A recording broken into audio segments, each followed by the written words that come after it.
Imagine this. You're sitting front row at the movie theater for the most anticipated film of the year. The plot is reaching its climax, and then you feel it. That large soda you drank is ready to make its exit, and your bladder is about to burst. Now, you've got a choice to make.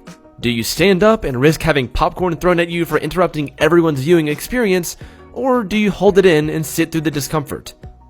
Many people would deal with the embarrassment and go to the bathroom. But what if you didn't? Sure, it would be uncomfortable and it might even hurt a little bit, but it can't be that dangerous, right? I wouldn't be so sure. We've all resisted the urge to urinate from time to time, but what would happen if you held it for a really long time? Let's take a look at why holding it can hurt so badly and what would happen to you if you ignored your bladder signals for too long. Your bladder could hold about 1 liter or 2 cups of liquid before it reaches capacity. When your bladder is about half full, it activates tiny receptors in your bladder wall.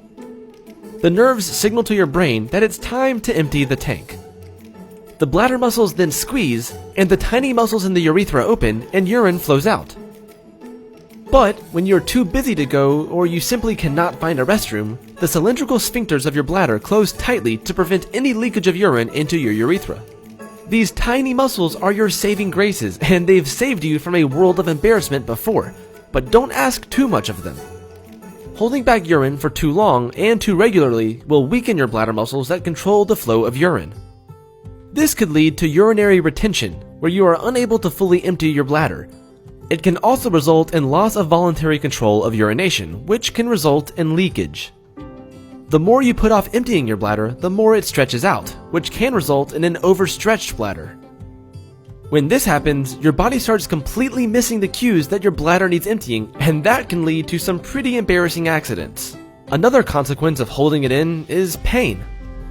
You know that sharp feeling you get when you need to go, and then when you finally do, the sharp feeling disappears? Well, holding on for too long can mean that the awful pain in your lower abdomen continues and even gets worse. In some conditions, holding urine for any length of time can even be dangerous. Holding urine for extremely long periods of time can cause bacteria to build up and multiply. In severe cases, this bacterial buildup can cause urinary tract infections or UTIs. UTIs occur because bacteria has made its way into the urinary tract, which then causes frequent and painful urination.